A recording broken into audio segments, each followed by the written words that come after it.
Sure. So good afternoon, everyone.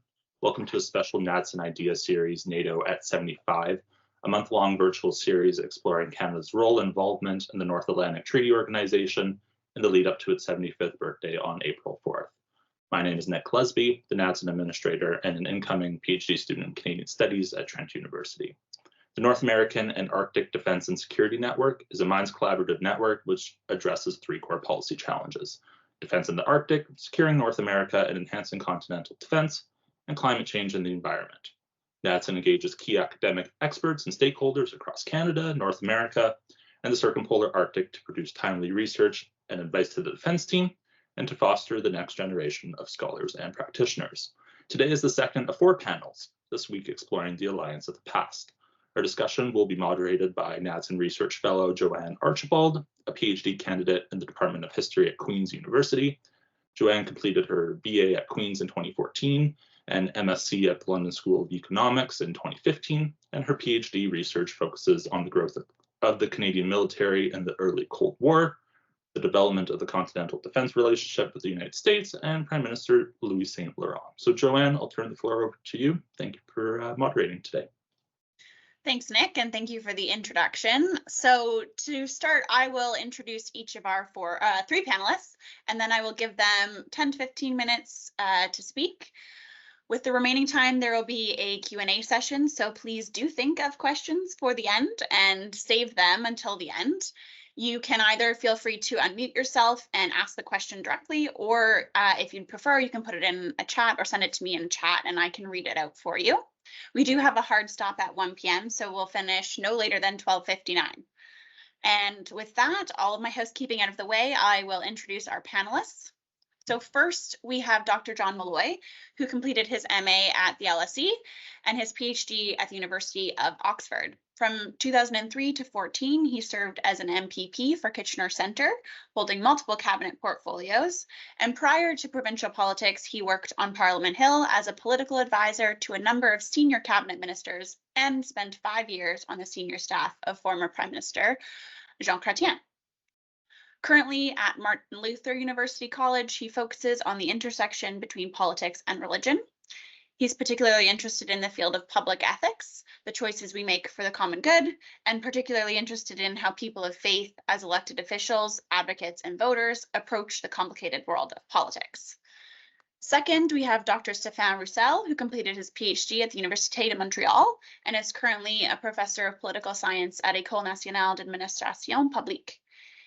He works regularly with the Canadian Forces, including at CFC Toronto, the 2nd Division of Canada, and the Régiment de Maisonneuve, and is also currently the NAADSN co-lead. His research interests relate to Canadian foreign and defense policy, with particular emphasis on the relationship with the United States and European countries. He has developed an expertise in related fields, such as international relations theory and military history, and has published several articles and books related to these themes. He currently directs 3 research programs entitled Competing Views of Emerging Challenges in the Arctic, the Neo-Continentalist Approach in Canadian Foreign Policy, and Quebec's Public Opinion Attitude towards International Security. Thirdly, we have Dr. Thomas Hughes, who is a postdoctoral fellow at Mount Allison University, Deputy Director of the Centre for Defence and Security Studies, and is the NAADSN coordinator. His primary areas of research are on confidence building, deterrence, and strategic culture, with his dissertation focusing on political efforts of military exercises in Europe. Thomas co-edited the 2018 volume North American Strategic Defense in the 21st Century, and also published work on the use of remotely piloted aircraft. He completed his PhD from Queen's, his MA from Joseph Kohlrausch School of International Studies in Denver, and has also worked for the UN Interregional Crime and Justice Research Institute. So welcome again to our 3 panelists. Thank you very much for giving your time today, and I will pass it over to Dr. Malloy to start us off. Great. Well, thank you very much. It's an honor to be here today, and thank you for the kind introduction. I should perhaps, though, explain a little bit why someone whose interest is in faith and politics is talking about the North Atlantic Treaty Organization. As I was saying to the group before we began the podcast, or not the podcast, but the webinar today. This is a little bit of a walk down memory lane. My interests, my academic interests, my master's and PhD level was very much around international relations, with a particular interest in the early Cold War period and the formation of the North Atlantic Treaty Organization. And my thesis in a subsequent book that was published was on the early years of the alliance and this whole question of its non-military side. So as I say, today's a little bit of a walk down memory lane, and certainly a wonderful chance to discuss an issue that I had a chance to spend a lot of time in very dusty archives going through. So you won't be surprised, based on what I've just said, that what I wanted to talk about today and the presentation I want to give is on the non-military side, a very short talk that I've called Community or Alliance: Why Canada's Vision of an Atlantic Community Failed. So in trying to provide a brief historic overview of Canada's non-military vision for the North Atlantic Treaty, I want to begin at the most logical spot: Donald Trump. If he were to become president, Mr. Trump recently told a political rally, NATO would only protect members who didn't meet their obligations. Well, as to those who, if he were to become president, Mr. Trump recently told a political rally, NATO would only protect members who contributed their fair share to defense. As to those who didn't meet their obligations, well, Mr. Trump said that he would encourage Russia to do whatever the hell they wanted to that member state. In Mr. Trump's mind, NATO is a protection racket, like some scheme from a 1970s mafia movie starring Robert De Niro before he moved on to comedy. It demands money to protect you from the rival gang that operates in a nearby neighborhood. And although we could spend a fair amount of time parsing the former president's words and even pointing out the frightening fact that he doesn't even appear to understand how NATO works, his musings do beg an obvious question: does NATO have any purpose beyond mutual defense? Now, some might point to the alliance as an association of like-minded countries drawn together by their common belief in a certain way of life and their shared values and principles, to the point where each is prepared to commit arms and even the lives of its citizens to maintain it. What's problematic about this argument, however, is that although my 18-year-old son might theoretically be conscripted one day and asked to give up his life to protect a NATO partner, that reality gives him no special status in those countries. It doesn't help him if he wants to study, live, work, or even establish a business and trade with another NATO country. And maybe to avoid anyone's sons or daughters going out to the battlefield, to what extent can we expect NATO members to coordinate their foreign policies to keep the peace? These are not new questions, and the idea of whether NATO might be something more than a military alliance of the old kind goes back to its founding. During the drafting of the treaty, Canada fought long and hard to have the alliance represent something more than a traditional strategic arrangement. It was at Canada's insistence that the new treaty contained an article, Article 2, which pledged members to cooperate non-militarily and enhance the special relationship that existed between the signatories. Canada's dogged determination to include Article 2 is a popular theme in Canadian NATO historiography. However, once you move beyond the history of Canadian foreign relations, if it is mentioned at all, Article 2 is often portrayed as an eccentric Canadian idea that nobody else was particularly interested in. Now, it is true to say that the non-military potential of the treaty was not a major preoccupation of any other signatory during the treaty's drafting stage. Nevertheless, it's important to stress that the sentiment behind it, the need for greater non-military cooperation, was by no means out of line with general thinking about the state of the Western world in the 1940s. During these early Cold War years, the threat from the Soviet Union was not simply seen as military. Confronting the enemies within was as much a priority. In some countries, such as France and Italy, large and active communist movements posed an immediate danger. Even in those countries without a significant communist presence, severe economic hardship held the seeds of political disintegration. The United States and Canada, although relatively untouched by the war, understood the danger of a politically unstable and impoverished Western Europe. Economic, political, and psychological security was needed to counter the lure of communism.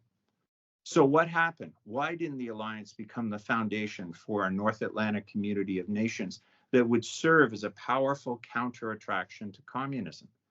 I would argue that there were three major reasons. The first was timing. Most stories about the origins of NATO begin appropriately with Britain and the efforts of its colorful Foreign Secretary Ernest Bevin to organize Western Europe militarily, an effort that's often portrayed as a stalking horse to lure the US into a military commitment to the continent. What often gets forgotten in this narrative is that Bevin's plans for Europe went beyond a military arrangement. His ultimate goal was to see Western Europe come together to become a third force under British leadership, equal in status to both the United States and the Soviet Union. This idea was welcomed in Washington, where there was considerable reluctance to establish traditional spheres of influence.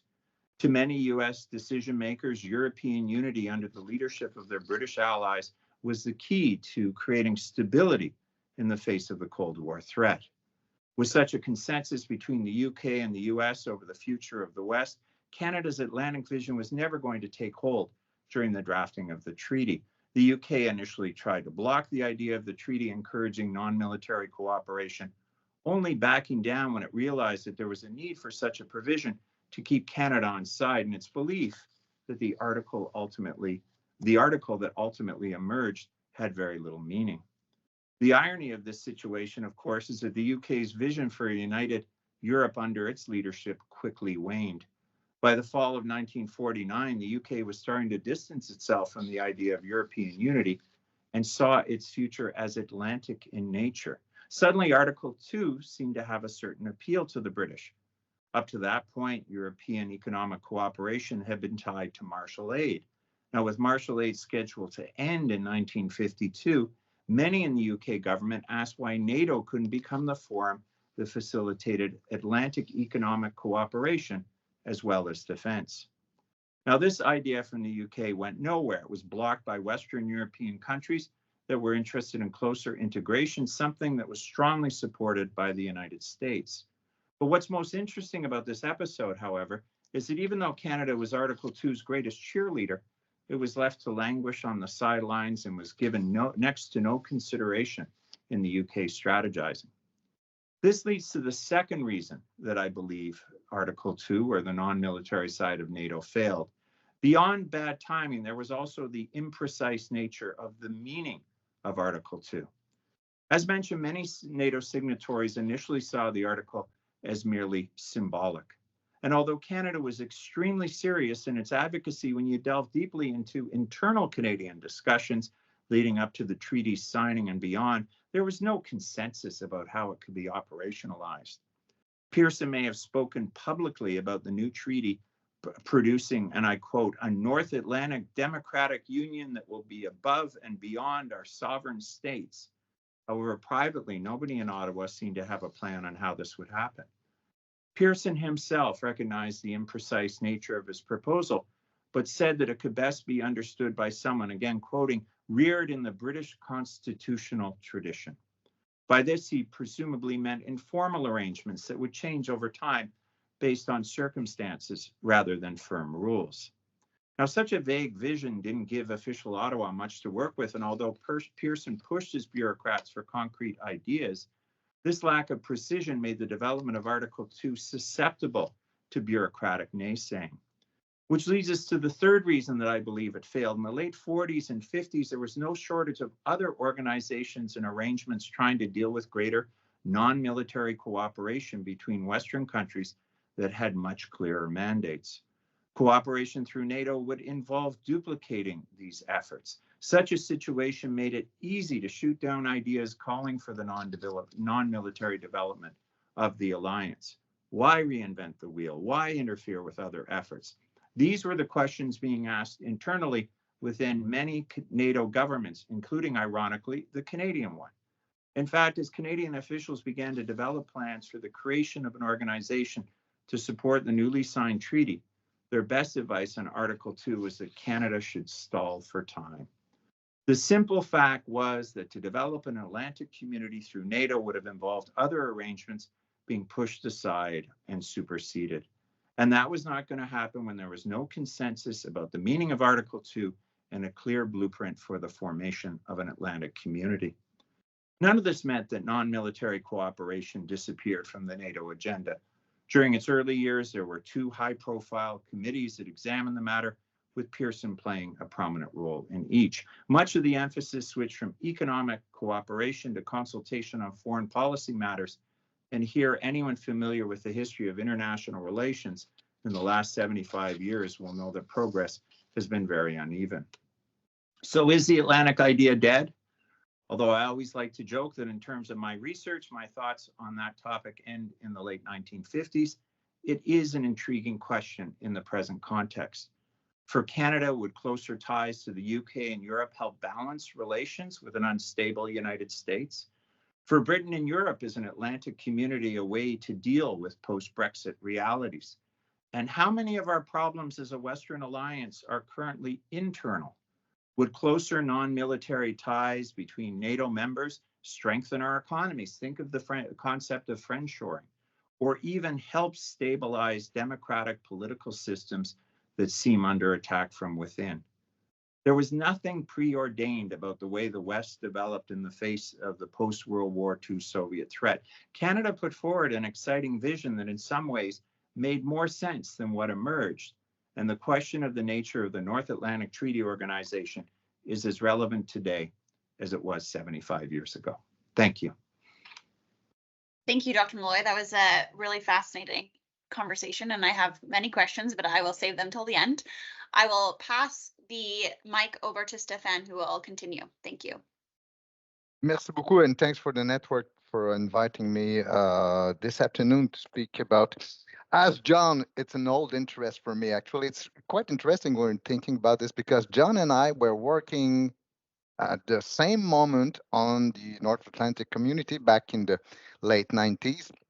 John was preparing his PhD dissertation, and I was committed by Greg Donaghy to write a chapter in one of his books about the North Atlantic community. So it's interesting. We have a very parallel perspective. And this is why John and I exchanged a couple of emails to make sure that we're not saying exactly the same thing because we're following the same path. So I will simply build my argument on John's one and just exploring some different view. First, I agree with everything John said, especially the 3 reasons why the North Atlantic community was a sort of political failure.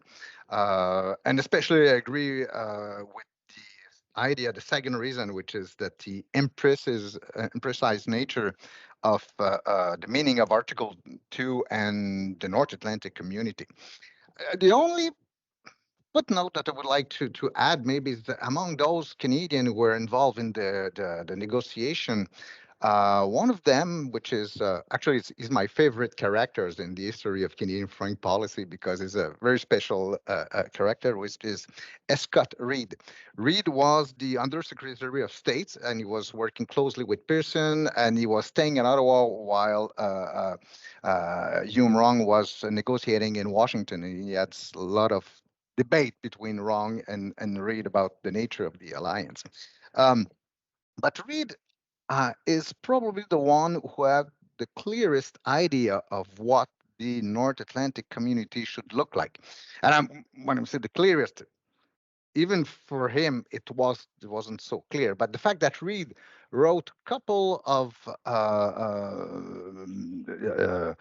memoir about what happened during the negotiation 20 or 30 years after, it looks like if it was well thought and clear and precise and the idea was well worked, but actually it's after the fact. When you're reading the document from 1947 to 1949, it's not that clear. I mean, I think Reid simply built his idea while the plane is flying, and he was just thinking loudly during the negotiation of what the North Atlantic community should look like. So, as a matter of fact, it wasn't clear as it could look like today. So I agree with this. But can we say that Article 2, and especially this idea of North Atlantic community as a political failure, should we throw it away simply because it didn't work the way Pearson and Reid and the other would look like to? So is it just an historical curiosity? Actually, when I first worked on this topic, that was my idea. We just forgot that project, and it's just interesting, but it's not relevant anymore. Until the debate that took place among the international relation academics in the early 90s. I was a PhD student back then, and I got good recollection of what happened that time. At especially early 90s, we were thinking, okay, which organization in the European landscape will be the leading institution for addressing security concern in Europe? There was the European Communities just before the European Union. There was the Conference on Security and Cooperation in Europe, which is the ancestor of the contemporary OSCE.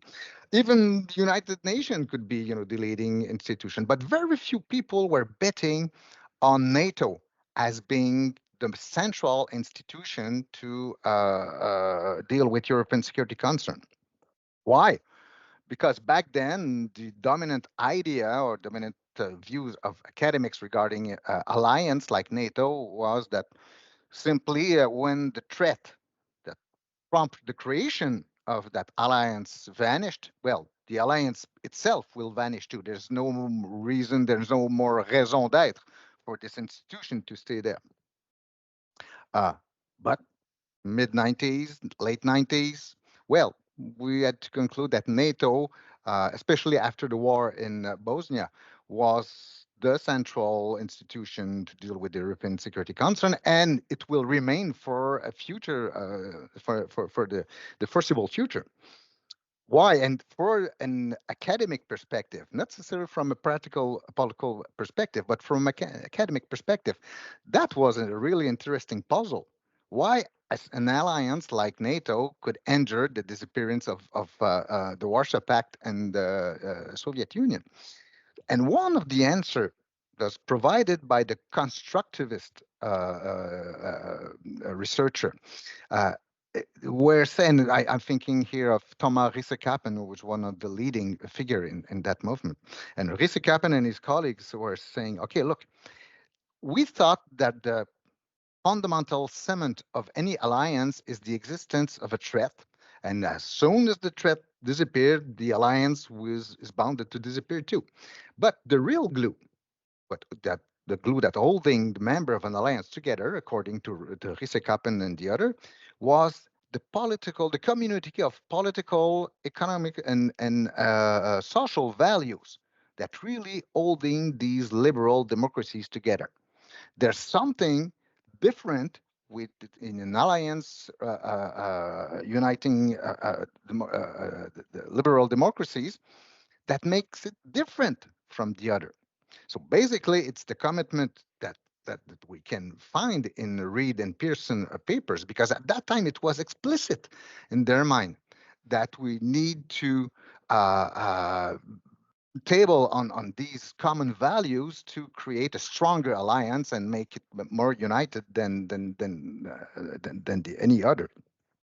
So this idea was present in Reed and Pearson views. And it makes sense, actually. The constructivist argument is still probably one of the best still holding in the literature regarding alliances. And it's lead to my third and last point on this. Well then, if we are agreeing that the political values, the common political values and social values is the real cement holding NATO together, what will happen with this value in the next month and years coming that are coming? Because as John, I'm asking a question about, what about Trump and all these MAGA movement? Even if Trump disappear tomorrow, the MAGA movement will remain there, and it will still a political force in the US. And not only the MAGA movement in the US, but look at the Front National in France, or look what happens in Hungary. I mean, populism, anti-liberalism, anti-democracy, even racist idea are unfortunately well alive in the Western world. So And now I'm building on one of my PhD students who's completing a dissertation on this, which his name is Abel Pli. Also, I'm building on what one of the prominent member of the NAADSN network is doing, which is Will Grieve. Will work on this topic in the Canadian-US relation context. But what happened with the community if these illiberal ideas or anti-democratic ideas are spreading in the Western world? And according to some colleagues, I'm taking here of an excellent book by Kim Richard Nossel, which is called Canada Alone. This is probably the end of the North Atlantic community. And this is my last point. I mean, if we Canadians have to brace ourselves. If it's happened, we will probably rediscover how important NATO is for Canadian foreign and defense policy. It's one of the basic elements of Canadian foreign policy, and the risk is if these illiberal ideas triumph, well, we'll be alone with the U.S., and the U.S. will, in the U.S. context where the MAGA ideas are dominating. So I will stop here. Thank you very much. Merci, Stéphane. Thank you for those insightful comments. And it was really nice, actually, that you built so well onto what Dr. Malloy said. I'll pass it over to you, Thomas, to continue for our third presentation. Thanks. Fantastic, thank you. So I'll just start while my slides are coming up. And again, just to echo the thanks for being included on this panel. It's a real pleasure. And I love talking about NATO. NATO is fantastic. Maybe I'm a little bit sad, but perhaps that's all of us who are here because we enjoy talking about NATO. And I think from an entertainment perspective, talking about NATO's past is one of the most fun components of this. It's a lot of fun to try and kind of think about what NATO did, what NATO got wrong, put ourselves in their position and say why they were all fools, and actually we would have done things rather better if we'd been in charge. However, whilst I think that is entertaining and it's useful from a historical perspective, I think as political scientists we need to be a little more careful in how we use it, because very often it seems to me that the temptation is to decontextualize. Decontextualize what NATO has done in the past and kind of use NATO's past decision making in service of taking the box off the shelf, which is marked how to win the Cold War, and then applying it to today's challenges. So there are significant parallels between NATO of the past and NATO today, and that's what I want to try and draw out a little bit in today's conversation. But rather than talking about the actual parallels themselves, I want to try and talk a little bit more about how we look at NATO's past and how we might apply that to today. And I think that the first thing to be aware of that I find really interesting as well is to think about NATO of the past and acknowledge the uncertainty in which they were existing. It's easy for us to look back now and see how things ended, but during the Cold War, folks didn't have any idea about whether the Cold War was going to end, when it was going to end, if it did end, how it was going to end, what that ending would look like.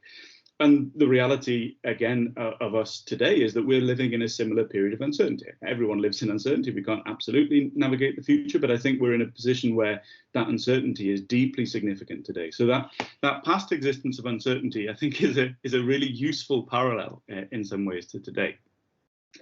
And that means that what we can think about, rather than just what NATO did, what the decisions that they took, we think about why they made those decisions, how they came to those decisions, and even more importantly, I think, is what were their frameworks of decision making? What were the cognitive frameworks in which they existed then that led to the decisions that they made? And then we can start to use that, I think, to think about our own cognitive frameworks and improve our decision making.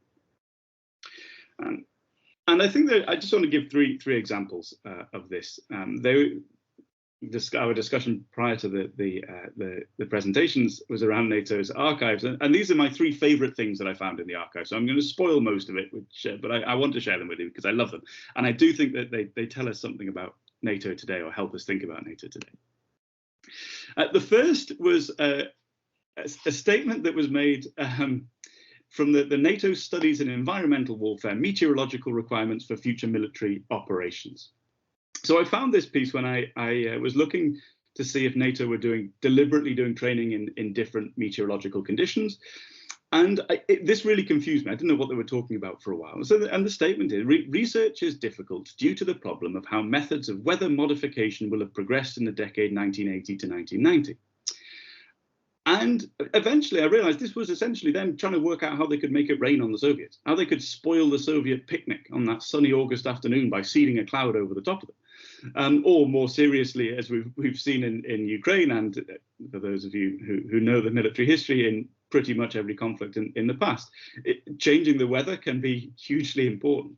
So there was this genuine idea that they could change the weather, but they didn't. That was a future problem. We didn't know how to do that, but they wanted to think about how they could integrate that into their military planning and NATO's strategy in the 1990s. Sadly, as we saw in New Brunswick yesterday, when it started snowing again, we obviously haven't quite got there yet. The second example is my absolute favorite. This was a quote from a conference of the heads of the information sections in the Ministries of Defense in 1985.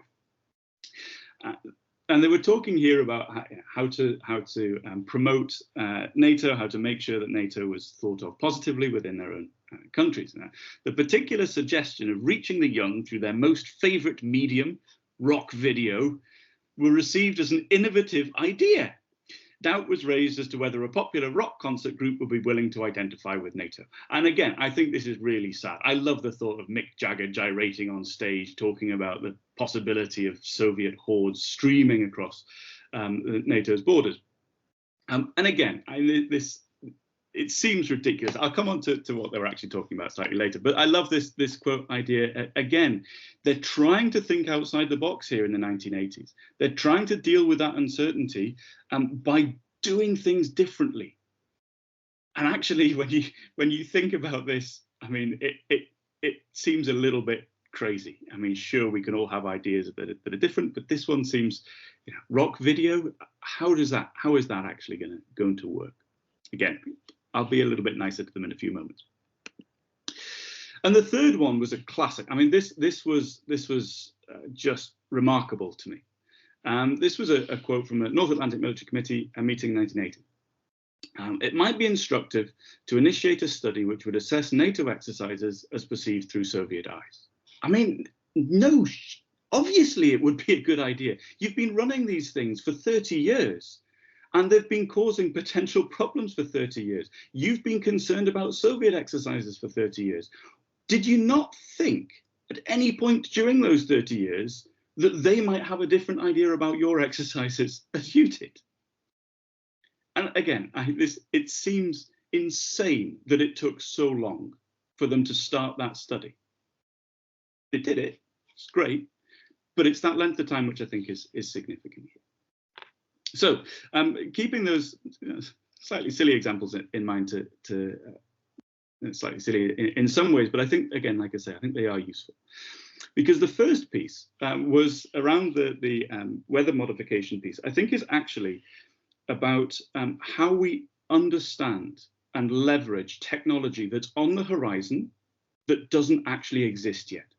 Artificial intelligence is the classic example of this. We're hearing an awful lot about artificial intelligence coming to the battlefield, but we don't really fundamentally understand yet what difference it's actually going to make. What does artificial intelligence look like? How is it going to impact decision making? So I think the challenge here in artificial intelligence, as it was with the weather modification, is to be creative in our use of technology, understanding of future technology, but be creative with purpose. Actually think about what it is that we're trying to accomplish, and also optimize for change. So we're not always chasing the shiny new object. Are we concentrating on two things that I think are particularly important here?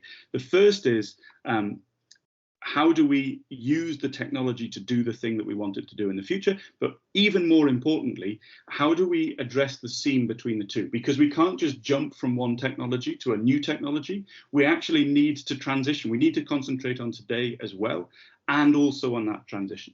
In this case, in the weather modification, they kick the can down the road. They say, we don't know what this looks like. We're just going to put it on one side for another decade. And I think that was fine, and obviously was the right thing to do with hindsight. I don't think we can afford to do that today, but we need to think about whether we can afford to do it, because that's important.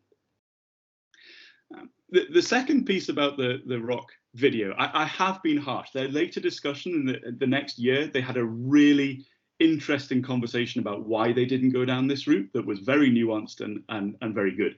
But it's such a crazy quote to start with that I like to bring it up. I think it's also worth mentioning that every time you go on Twitter or the Defense Department's websites of NATO members, you very often do see rock video being used behind, or rock music being used behind their videos of military activity. So perhaps it wasn't quite as daft an idea as we might have thought. However, what I think is most interesting about this for us, I mean, it's that common challenge. We are facing exactly the same problem today about how do we keep NATO relevant. And the Russian invasion of Ukraine has clarified that question to an extent. But I think, again, going back to the points that the previous speakers made, when we look at the narrative and conversation that's happening in the United States about, well, why should we be part of NATO? That is indicative of the reality that we need to continue to have that conversation. And the question there, again, you know, the idea from the 1980s that you've got a bunch of old white men sitting around the table saying, yes, rock video, that's what the kids like. What does positive domestic engagement actually look like? And more importantly, who's making the decisions about what that positive engagement looks like?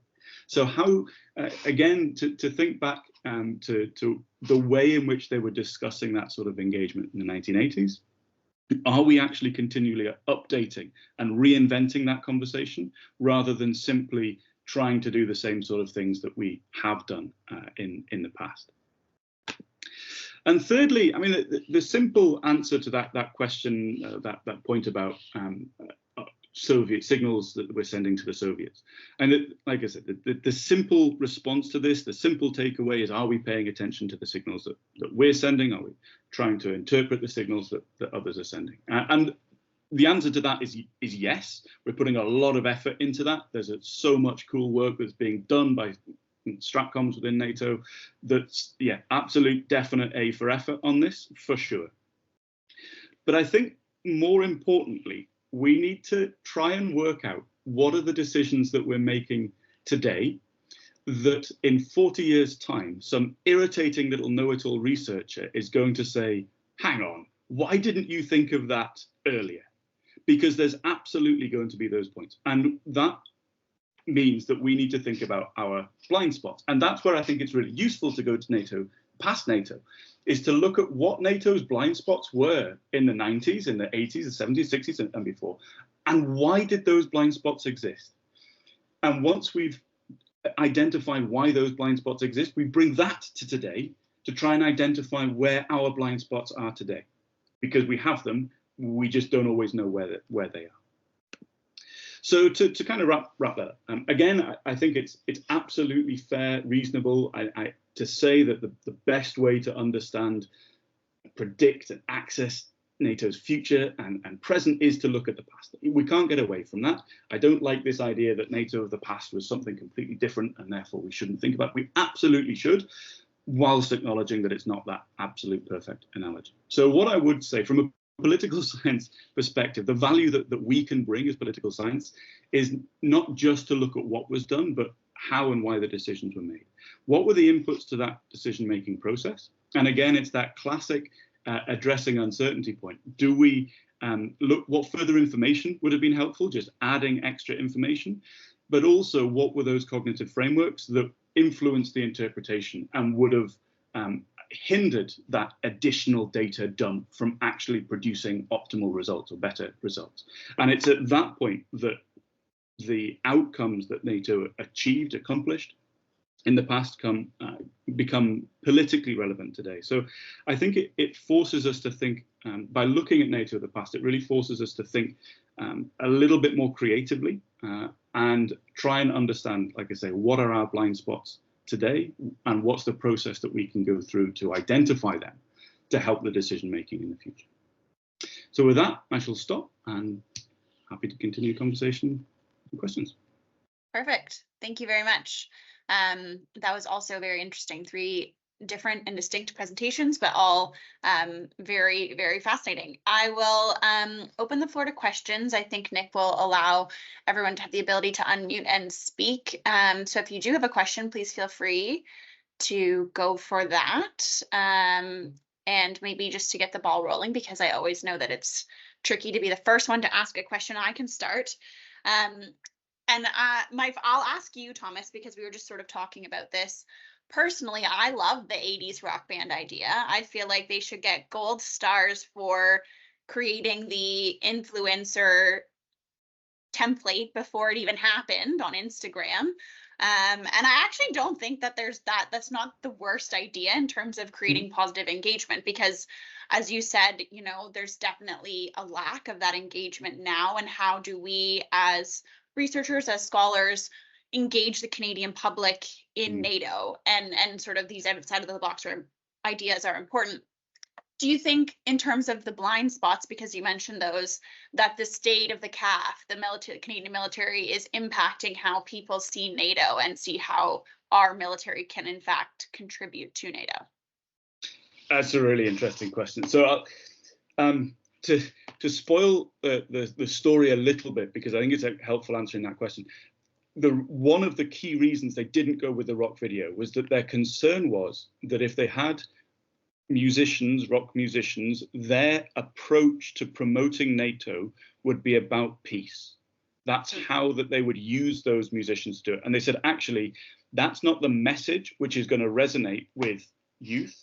The way in which we're going to resonate our message is to get DJs, primarily music presenters, talking about human rights. Because in the 1980s, the conversation in the West, apparently amongst the youth, was human rights in the West and human rights in the Soviet Union. And so if they could show that rather than just promote peace, then that was going to be the key. That was going to be the message that was going to resonate most strongly. And I guess so. I think it was really interesting. And I say that, yeah, it does. Oh, damn it, you're actually really clever. And I was hoping that it would be daft all the way through. But the reason why I think that's useful for your question is because I think it does ask us that question about what message is the CAF sending. And I'm not always entirely convinced within Canada that there's a great deal of knowledge about NATO and about how Canada fits into NATO. I know this is NORAD, not NATO, but the criticism of allowing US jets into Canadian airspace with balloons, I mean, that was ludicrous, frankly. But I think that idea about Canada's contribution is something which is resonating with people, and so I think it's without addressing the critiques of the CAF, it's very difficult for us to demonstrate that Canada is contributing to this thing that then reflects back well on us. Right. Yeah. Okay, that makes sense. I would agree as well. Does anyone else in the room have a question for our presenters? If not, I have another one that I will pose to both John and Stefan, which works well with both of what you talked about in terms of, Stefan, you said the social glue, or sort of the most important thing is this sort of idea of shared social, democratic, political values between alliance members.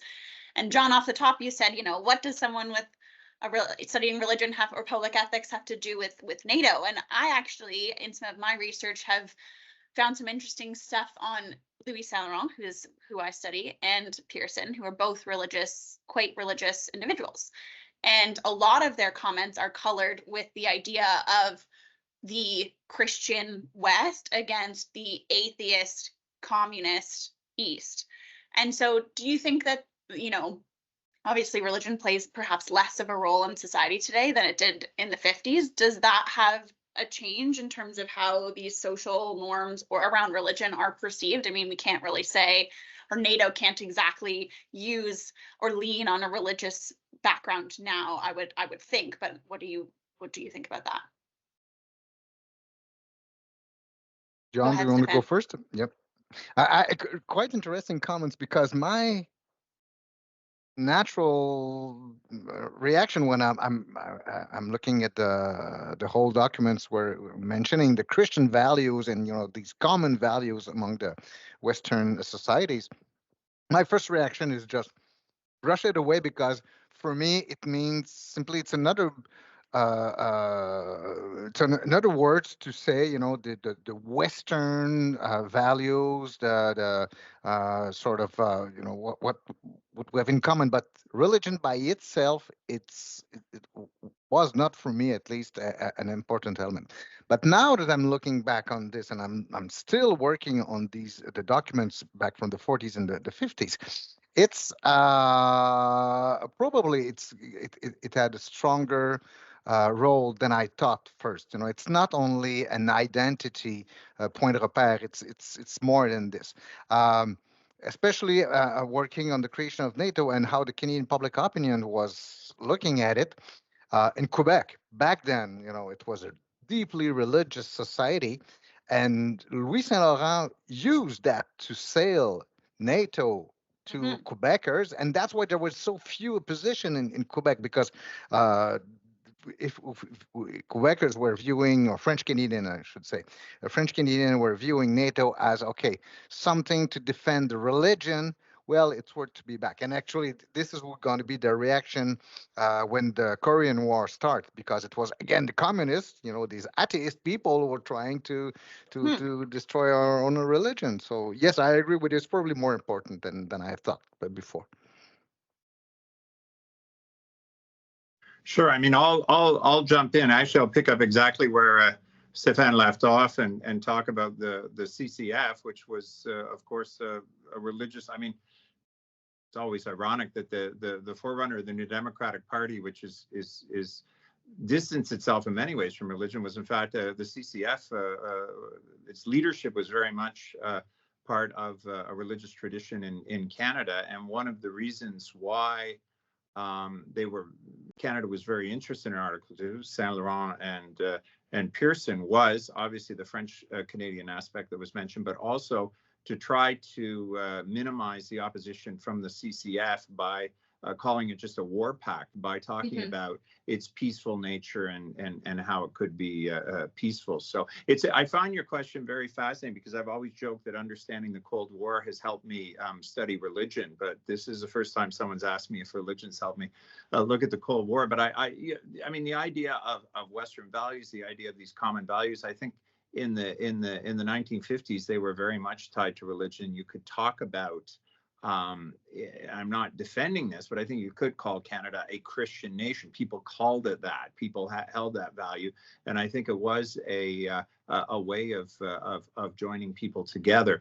Now, I mean, Russia is not this anti-religious country as the Soviet Union was, and of course, there's been much made of Putin's ties to the Orthodox Church. So religion becomes very complicated, but the idea of shared values, the idea of these common beliefs, we've got to figure something out. I mean, it's interesting what was said by Thomas about the lack of knowledge people have about NATO. I mean, I constantly raise the question, and now that I'm a father of an 18-year-old, it's scary that if there was ever a boots on the ground situation in a NATO member country, our sons and daughters could go off and die. And I don't think most Canadians have the foggiest idea that we have that kind of commitment.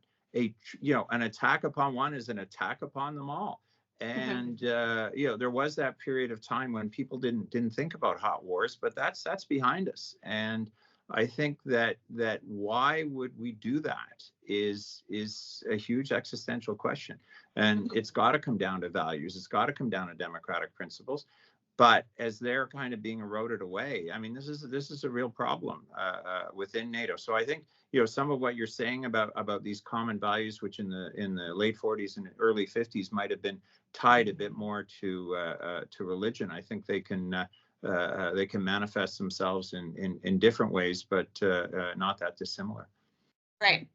And I think, yeah, it just sort of ties back to what we were talking about earlier in terms of how do we engage the Canadian public. Well, as we've seen in the past, Senator Pearson, we're able to lean on this idea of this collective Christianity against the atheists. And perhaps that I would think that argument wouldn't work as well today in terms of trying to engage the Canadian public.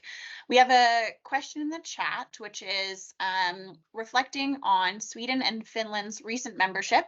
Are there early debates Canadians had about their new NATO memberships that the Finns and the Swedes are also likely to have?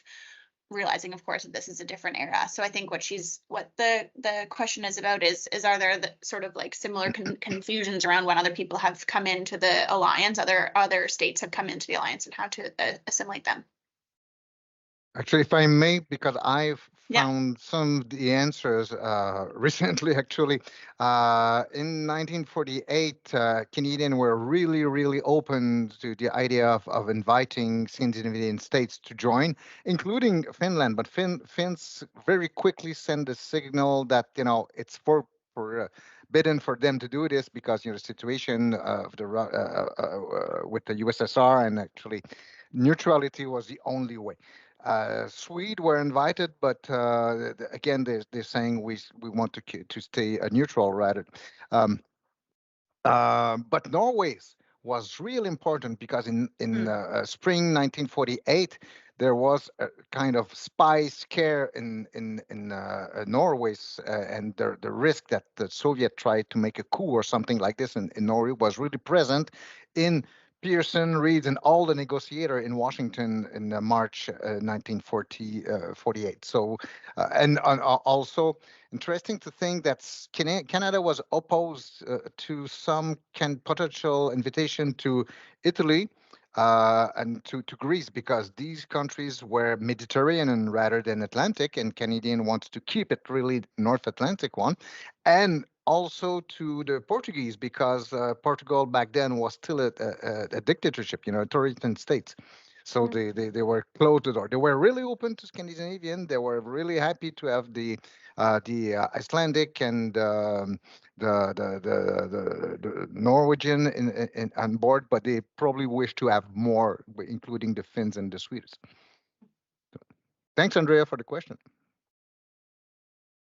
Do Thomas, John, you want to comment on that, or any other thoughts on that, or no? No. We have someone typing, so I will let them continue to type, and then I will read their question. I mean, I think the comment that you made earlier, John, is interesting. I don't think Canadians have a sense of how serious the impacts are of a NATO country getting attacked, and to your comment, Stefan, I mean, with new members, it's always you're expanding that threat potential in terms of the exposures the CAF, and by extension the Canadian population is being asked to defend. So I think that's interesting.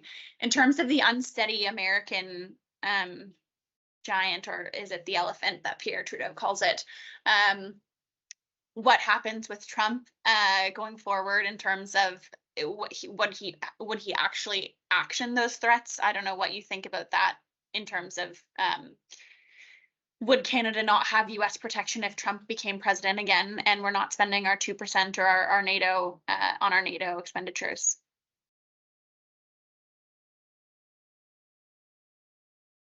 I don't know if someone wants to jump in on that.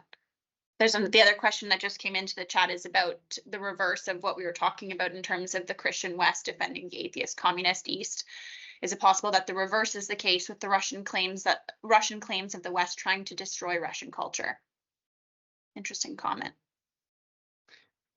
Quite interesting idea, and it goes with what Thomas just said. You know, I'm thinking about the way we're acting and what effect this have on the other end of the way. So, and in this case, of course, the first reaction we say, okay, well, the discourse regarding the West trying to destroy Russian culture is, you know, just a propaganda thing.